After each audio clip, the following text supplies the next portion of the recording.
Welcome, everybody. I want to do something a little different today. Instead of giving a half-hour or 40-minute class on one topic, I want to share 10 different little bite-sized topics, all connected to the question about the 10 Commandments. And hopefully different people will connect to different ones of the 10. And hopefully you'll have some short thoughts to be able to share over Shavuot. And I think we'll have a great time. So I'm going to share screen. Feel free to, you have to ask Julie to unmute you. So feel free. I'll try to follow the chat as best as I can. But we'll begin. All right. So we're going to plunge right into Insider Teaching number 1. Question, is there an order? Oh, what happened? Oh, you're getting a preview. Sorry, that was weird. Okay. First question, why doesn't the Torah note the date when we receive the 10 Commandments?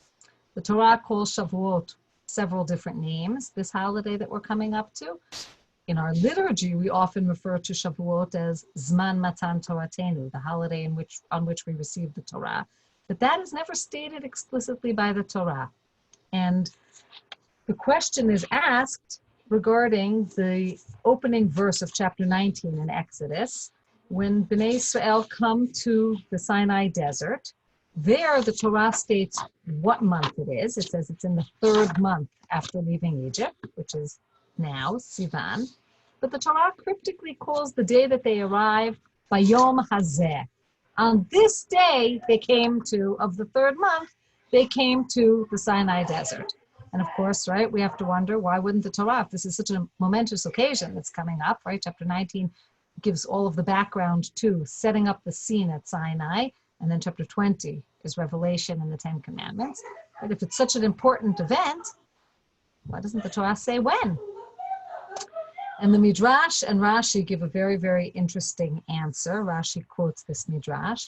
And they suggest that the reason that the Torah does not name the date when we receive the 10 Commandments is because we don't want to limit our connection with the Torah to a particular day. And as a matter of fact, you're supposed to feel Bayom Hazeh Ba'u Midbar Sinai, as if on this very day you came to stand in the Sinai desert and then stand before Mount Sinai. And every day should feel like a new opportunity for receiving the Torah. So first of all, I think that's just an important framework for beginning to explore all of the 10 Commandments and for entering into Shavuot. While on Shavuot, we focus for this holiday on both the agricultural aspects of the holiday, as well as the historical dimension that the Jewish people en route out of Egypt received the Torah on this day, on the 6th of Sivan. The Torah does not want us to limit our connection to Torah and to receiving the Torah to this one day. That is supposed to be something that we get new every day. And of course, right, it's easy to do if we don't always remember what we learned previously, right? Then, hey, we can study something that we studied before and say, I never thought of that question before. Great question. But it's a message about what our inner feeling is supposed to be. We shouldn't feel jaded. We shouldn't feel, oh yeah, I know everything. I've been there, done that, right? I read that parsha last year. We're supposed to look at Torah constantly with new and fresh eyes. And if you think about the blessings that we say over Torah study, they're in the beginning of the Shacharit service in the morning. They're also, one of them is the same one that we say when someone gets an aliyah to the Torah, gets called up to the Torah. There we thank God for choosing the Jewish people, for giving us the Torah. That we say in the past. But then the words that we use to close the blessing are in the present. We call God Noten HaTorah, the one who now gives the Torah. Or in the other blessing we say, Hamilamed Torah la'amo Yisrael. God in the present teaches the Torah to the Jewish people. So in our own liturgy, right, we talk about now, today, in the present, being given the Torah. That's insight number 1. Insight number 2. How were the 10 Commandments written on the luchot, right, on the 2 tablets? And this is a very interesting and challenging question because the Torah is very, very cryptic about this. First of all, the Torah doesn't really tell us too much even about what the luchot, what the tablets themselves looked like. Right? We often draw them with nice little rounded tops, right, and two things next to each other. Right? That seems to be based on the Christian medieval diptych style of art and their way of drawing what they viewed as two things that are connected with this rounded, connected top. Many suggest that actually the tablets themselves were rectangular, and one of the most vocal opponents of drawing the tablets rounded was the Lubavitcher Rebbe, who refused on any Chabad logos to have that rounded tablets symbol, and he actually put pressure on the chief rabbinate of Israel to change their logo many years ago from the rounded to the square. It's an interesting, just little historical tidbit. But I want to ask a different question, right? We hear that that the tablets, right, are two, and we're told that there are 10 statements or 10 commandments. So how were they written? Were they spread over the way we draw them in our synagogues, right? 5 and 5. What's the logic of dividing a group of 10 into 5 and 5? So there's a very interesting midrash that actually tries to offer 4 different models of how the tablets contained the 10 commandments. The first view suggests what we're used to from our iconography in synagogues, the 5 on one tablet, parallel with the 5 on the other. But the midrash goes a step further, and the midrash suggests that actually they line up as parallels. So for example, if at the top of tablet 1, we have, I am the Lord your God, what's at the top of the next tablet is, do not murder. And that, the midrash says, is because human beings are created in God's image. So there's actually a parallel. We don't murder because, right, we believe in God. The two actually have a connection. I won't spend the time now. I'll give that to you as a teaser for Shavuot to try to see if you can draw the parallels. But it's a very interesting midrash in the Mechilta, if anybody wants to look for it, where it actually makes the parallels between 1 and 6, right, 2 and 7, and onwards. But then there are 3 other views in that midrash, which are very, very interesting. How the 10 commandments were actually written on the 2 luchot, on the 2 tablets. One suggests that all 10 were written on one tablet and all 10 were written on the other tablet, which in many ways makes a lot of sense, right? Interesting. Then we have to ask, right, why did we need 2? And then the midrash continues in good Jewish math style. Some people might know this kind of math multiplication from the Seder, where we also use this, right? The next view says 20 and 20, or 40 and 40. And that has to do, those opinions are not just, call it good rabbinic math, but those have to do with, right, those have to do with how the Torah describes what the tablets looked like. There's an expression in Sefer Shmot at the end of Exodus that says that the tablets were written mizeh u'mizeh hem ktuvim, that they were written on both sides, and you could see them from all directions. And therefore, some suggest, right, each tablet had, right, 10 and 10, you could see it from all sides. Or, right, if it's a 3-dimensional object, right, and it was on all the sides, then it becomes more than that, 20 and 20. But then, if it's more than a sort of a real full 3D object, like a cube, right, then that's how they get to the view of the 40. So that's another different way of looking at the 10 commandments. Next, third insight. What was the goal of God revealing himself to an entire nation to give the 10 commandments? In chapter 19, God explains to Moshe that one of the reasons he wants the people to prepare and to stay away from the mountain and to purify themselves for 3 days of preparation is so that they can all witness revelation, but God adds a goal. God says, "V'gam b'cha ya'aminu le'olam," that the goal of revelation at Sinai is not just that the people should experience a connection with God, but it's in order to infuse in the people permanent, eternal belief in Moshe as prophet. Maimonides, the Rambam, has a very lengthy discussion of this. First, he defines what makes Moshe's prophecy unique, how Moshe is qualitatively different in his prophecy than all other prophets before him and after him. And at the end of that discussion, Maimonides expounds a little bit about what was so special about this moment when God revealed himself to the entire nation. And what Maimonides suggests is that Moshe was a prophet whom up till now, right, the Jewish people may have chosen to believe in him and the messages that he brought them in Egypt of salvation and of divine intervention.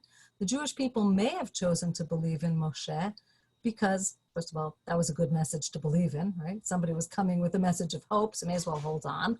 Or, right, we might think that they believed in the signs and miracles that he performed. When he first comes to Egypt, we're told in the beginning of Sefer Shemot, Exodus, that Moshe performs various signs, and then the people believe.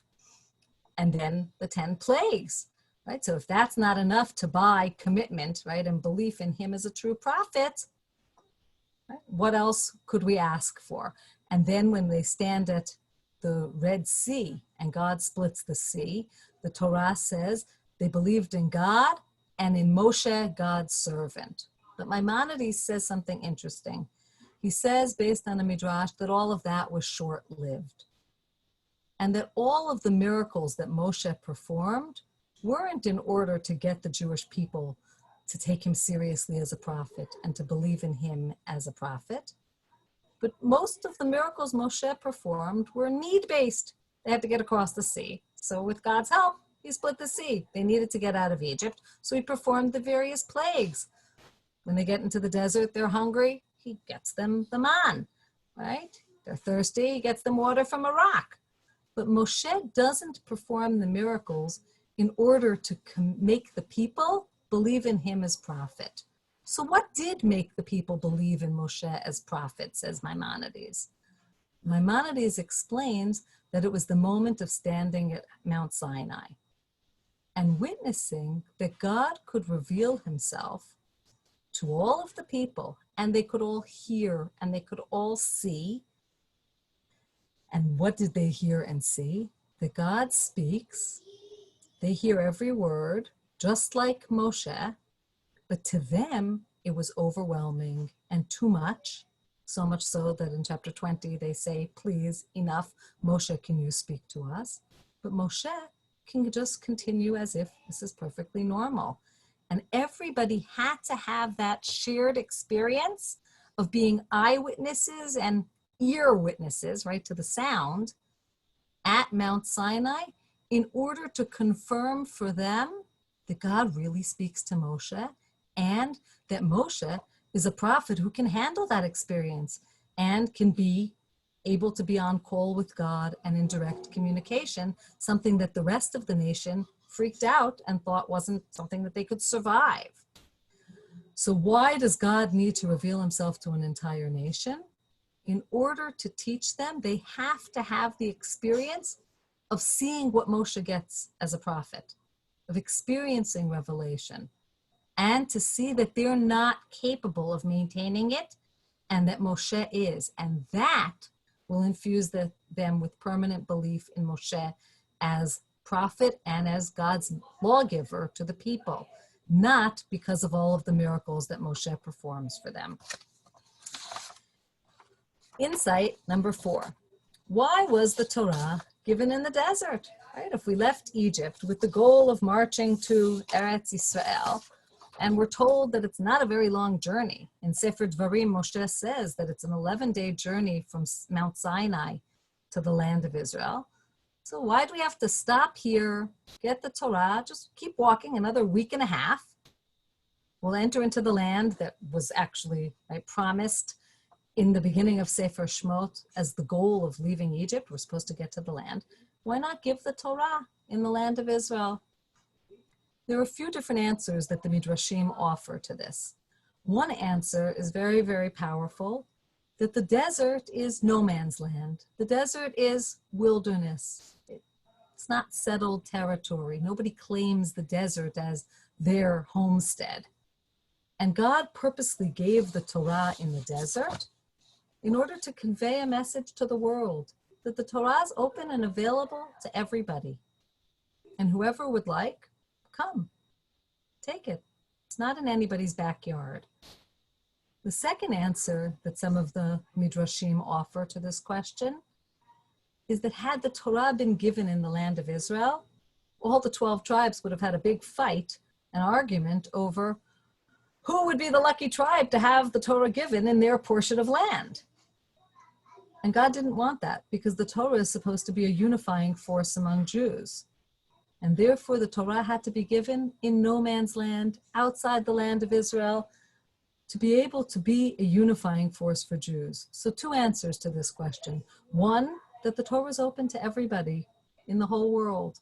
Come, experience it, take part in it, right? It's in the desert, it's in no man's land. Answer two, it's specifically not in Eretz Yisrael because then it would have possibly been claimed by one tribe as theirs, right? It was given in my territory, so I'm more connected to the Torah. And no, that would have been divisive. And God wanted the Torah to be a unifying force for the Jewish people. Next teaching.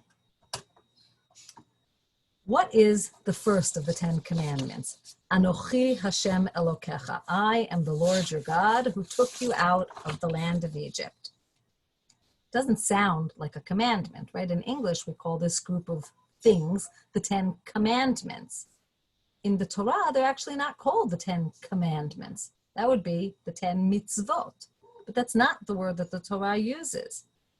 In Sefer Shmot, right, in the book of Exodus, the opening verse at the beginning of chapter 20 is Ele hadivarim, vaydaber Elokim et kol hadivarim ha'ele. God spoke all of these divarim.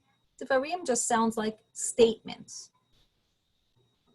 In Deuteronomy, when Moshe recaps and tells about the 10 commandments and standing at Sinai, he says there that God gave you aseret hadivarim.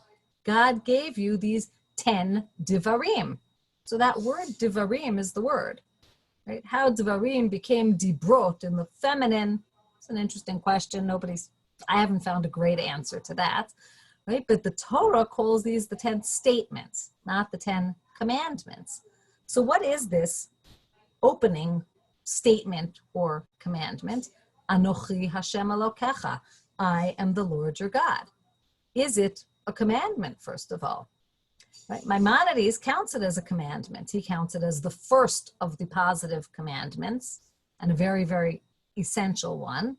It is the commandment to believe in God. So even though it's not formulated in the thou shalt do X, right? There's no verb of commanding here. It's formulated as a statement, but according to Maimonides, it is a command, and it mandates belief in Hashem. But Maimonides is not the only opinion. One of Maimonides' predecessors, the end of the Babylonian Gaonic period, wrote a book of counting the mitzvot called the Halachot Gedolot, and he argued in that book before Maimonides that don't fall into the trap of those who count this as a mitzvah. This is not a mitzvah. First of all, it's not formulated as a mitzvah. But more importantly, he says, it's the pre-mitzvah. This is the elephant in the room, right, that has to be spoken about before we can talk about mitzvot. We can't talk about commandments if we don't have a commander. And this is the overriding, right, root source to the whole concept of commandments. So again, Maimonides later in the Middle Ages will count it as the first of the commandments, the first of the positive commandments. And he includes that this is the commandment to believe in the existence of God.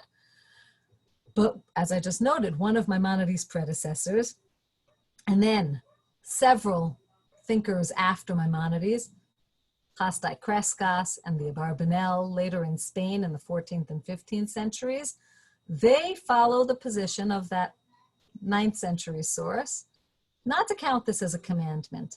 And they view this as a root principle, as a guiding force before we can even talk about commandments. They actually also discuss, these later commentators actually discuss the question of whether or not it's even possible to command something like belief in God, because commandments, they suggest, have to do with things that we have free will about and that we can choose to yes or not accept and perform. And they actually suggest a very radical theory that belief in God isn't something that is up for free will. It's obvious. That probably wouldn't last very far in the modern age. But again, the question is, right, is this a commandment to believe in God, or is this an opening introductory statement stating the important fact of the belief in God, which is necessary before we can start with anything called commandment? So Maimonides versus several of the other medievals. Okay, any questions so far before we move into our second set? You're doing well? Good, thank you. Okay, insight number 6. What is forbidden by the third commandment? Right? The commandment says, Lo tisa et shem Hashem Elokecha lashav. In English, we translate that verb, tisa, you shall not bear, or you shall not carry the name of God, lashav. Lashav is an interesting word, right? It often sounds like meaningless. And when the Targum, the Aramaic translation, the ancient Aramaic translation, Onkelos, translates this verse, he does something tricky. The word lashav actually appears twice in the verse. Here, you shall not bear the name of God, lashav. And then it continues and says, because God will not forgive the one who does this thing called taking his name, lashav, God will not forgive. And this Aramaic translation doesn't translate the 2 times that the same Hebrew word lashav appears with the same Aramaic word. He actually uses 2 different Aramaic words. And he seems to include 2 different things that are included in this commandment. And when Rashi paraphrases that Aramaic translation, he explains that the first one, the first expression of lashav, means taking God's name or using God's name to try to change something that exists. So for example, to say, right, I swear by the name of God, right, that this table is an elephant, right, or that the stone is a tree. The second part at the end of the verse where God says, I won't forgive anybody who uses my name lashav, there the Targum, the translation in Aramaic, says something different. Not that it's for falsehood. I'm trying to change reality, but I'm using God's name for no purpose. I'm invoking God's name to say that the book is a book, right? And that the arm is an arm. It's just worthless, but I still wasted God's name. And some of the other commentators who try to explain, Nachmanides, Ramban, for example, says that in this commandment, it includes just mentioning God's name, again, not the word God, right, the proper name of God, for no real purpose. So any time that someone uses God's name without a real purpose, you don't necessarily have to be lying that the desk is a book, right? Or you don't have to say that the tree is a stone. Even just using God's name for no purpose is problematic and is an extension of this. Number 7. In a minute, I'll read the question. First, I'll help introduce it. Right? We have 2 versions of the 10 Commandments. We have the version in Exodus 20, and we have the version in the book of Deuteronomy, when Moshe retells it. And, right, in these 2 versions, the Torah switches both the verb used for the commandment of Shabbat, for number 5, and it also switches the reason given for Shabbat.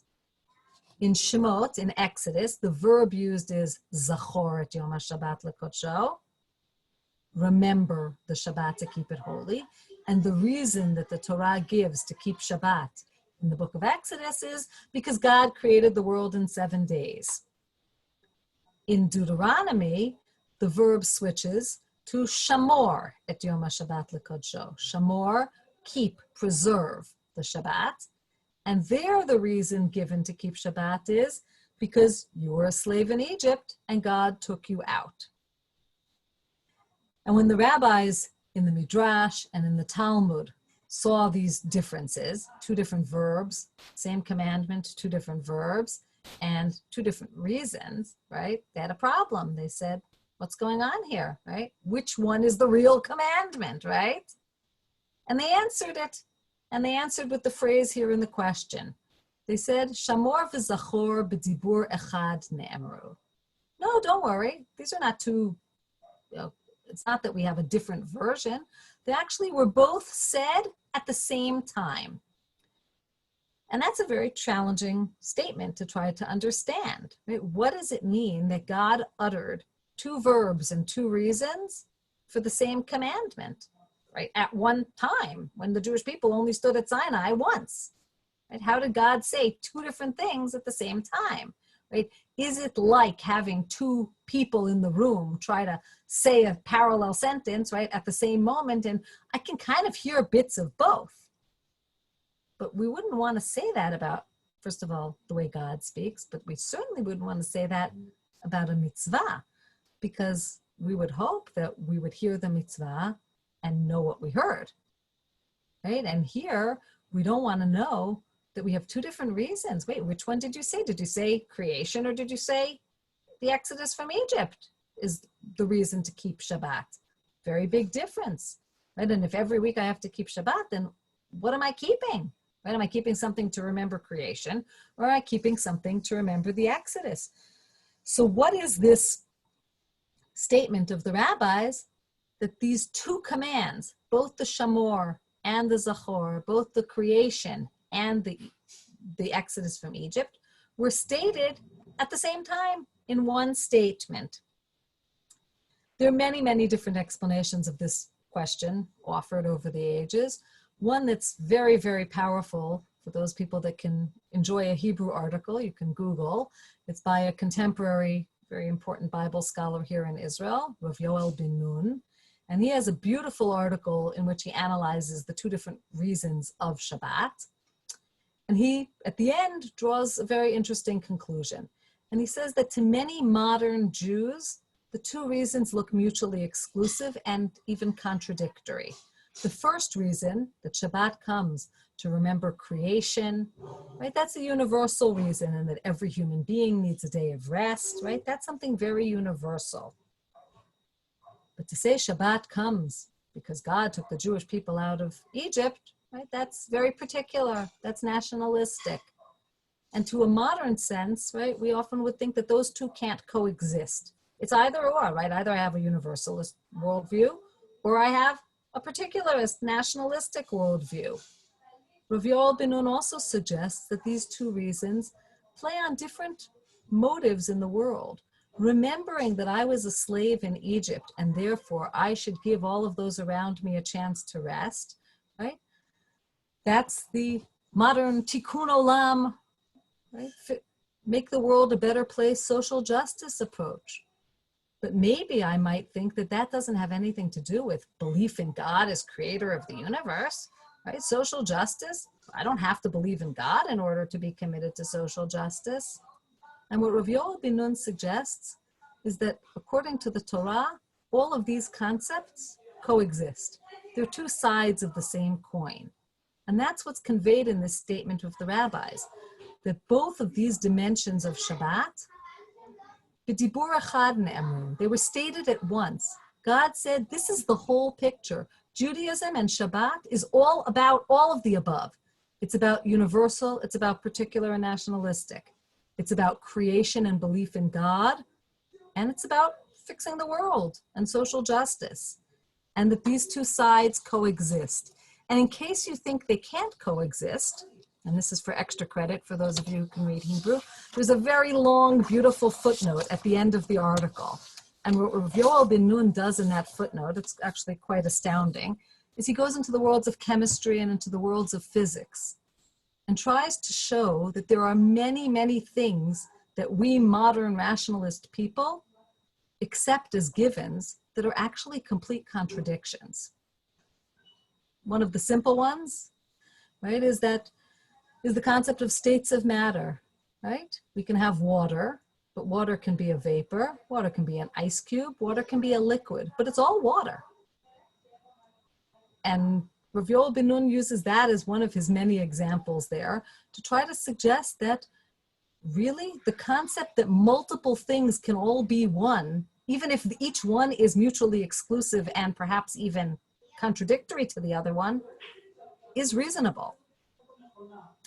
So the two aspects of Shabbat, right, can coexist. We can have remembering creation, we can have remembering the Exodus, we can have universal, nationalistic, we can have social justice and belief all rolled into one. Insight 8. I'm going over a few minutes, Julie, like I had a feeling. Okay, sorry. We'll finish soon. Insight 8. When you look at the list, right, of the 10 commandments, many of them, certainly the first 3, which all deal with God, and the 4th, Shabbat, right? Those are pretty big concepts. And then even on the other side, right, the next 5, many of them seem like major things. But honoring parents, why does that have to be on this list? Especially because, right, many moral individuals who are not bound by the 10 commandments honor their parents. Right? In many ways, that's a very natural instinct to be grateful to the people that took care of you, that brought you into this world. So why does that need to be included on the list of the 10 commandments? Among the many answers to this question, there's a beautiful answer offered by the late 19th century commentator, Rabbi Samson Raphael Hirsch. And he suggests that the reason the Torah, God included honoring parents in this esteemed group of the 10 commandments, but especially in the group that have to deal with the first 4, right? It follows the first 4, the ones that have to deal with God, is because the parents are elevated to the level of God in the sense that, not simply that they give us life, but that they are our connection to God and to the Torah. And he develops a beautiful thesis here that the mitzvah of honoring parents is really a way of each person affirming their commitment to the chain of transmission of being part of the Jewish people and of being connected to having received the Torah at Sinai. And that buying into that chain of transmission, right, we do by honoring our parents because they're our link to the past. Insight number 9, about the last of the 10 commandments. Lo tachmod, thou shalt not covet. How can the Torah command feeling? It's a question that's dealt with from the time of the Greek philosophers. Philo in Egypt dealt with it in the 2nd, 3rd century. And many of the medieval commentators dealt with this question too. One of the most famous commentators to grapple with this question is the Spanish commentator Ibn Ezra. He had a real hard time with this question, and he asked it from 2 different angles. He asked, first of all, from a psychological angle. Is it possible that there's a human being in the world who doesn't want something that somebody else has? Is that even humanly, psychologically possible? And then he asks it from a Torah perspective. How can the Torah get involved in commanding what I feel? I understand the Torah can command what I say, what I do, right? But what I feel? His answer comes by way of a parable that he develops. You can explore that parable and try to make your own modern version of the parable. It's an interesting parable. But his conclusion is very interesting. His conclusion is that really, right, what God has in mind for every person is what God has in mind for every person. And if you spend your life trying to get somebody else's things, right, it's actually a protest against God and God's plan. And therefore, right, it is in some ways, he says, the summary of all 10. Because if you're spending your life going against what God set up for you and intended for you, right, and trying to get things that other people have, right, It's as if you have canceled all of the beginning commandments, right, and rejected God and God's existence. Last set of comments. Is there an order to these 10, right? Are they the 10 most important? If so, right, does it go from 1 to 10? Are they just 10 random samplings that God happened to pick out of his bag of 613 mitzvot, right? And these are the first 10 that came out, right? So he spoke them at Sinai. What is this group of 10? And is there any order? So as we suggested, right, if they were written 5 and 5, right, as the Midrash suggested, perhaps there is this order, and the Midrash suggested that 1 is parallel to 6, 2 is parallel to 7, and you can play that one out over Shavuot. But other commentators try to look for other directions of order. Clearly, the first 3 deal with God and our connection to God. The Ramban, Nachmanides, suggests that then we bring God into this world, Shabbat, right, into how we connect to God. That it's not just belief, we actually have to do something about it. And then parents, who are the bridge between God and this world, both they bring us into the world, and as Rav Hirsch suggested, which we talked about, right, the parents are our link to God and the Jewish tradition and the passing down from generation to generation. But what about the second half? What about the next group? One nice explanation of the next group is that we are supposed to understand that what the Torah expects from us is not just a bunch of beliefs. What the Torah expects is that we channel and funnel those beliefs into all realms of our life, into action, into speech, and even into thought and feeling. And that the 5 of the second half of the commandments take the principle that God created the world and that we are supposed to believe in God and not choose alternatives, and that Shabbat is our way of demonstrating that in the world, and that our commitment to parents is another way of demonstrating our commitment to God and what God set into place in the world. Then we have 5 very practical commandments that are supposed to take us into the realm of action, speech, and feeling. Because with true religious experiences, right, if you live a crooked life, right, and you can't build proper societies and proper families, right, but you're big believers, that's empty. And the message of the package of the 10 is that belief needs to be coupled with channeling that into building a healthy world and a healthy society, which starts with a healthy family, right? That's why the parents need to be before the rest of the society commandments. So I'm happy to take questions, comments, right? Anything that people want to share. I hope that different insights grabbed different people. I hope that you all have at least one to share at your Shavuot experience, table, phone calls, Zooms. Any questions? I see. What about parents who abuse and harm their children? Yes, that is a very difficult question. I don't have an easy answer for that. Obviously, there's a difference between the legal requirement, right, versus what seems to be reasonable for a human being to be able to do. In such a case, somebody would likely be exempt.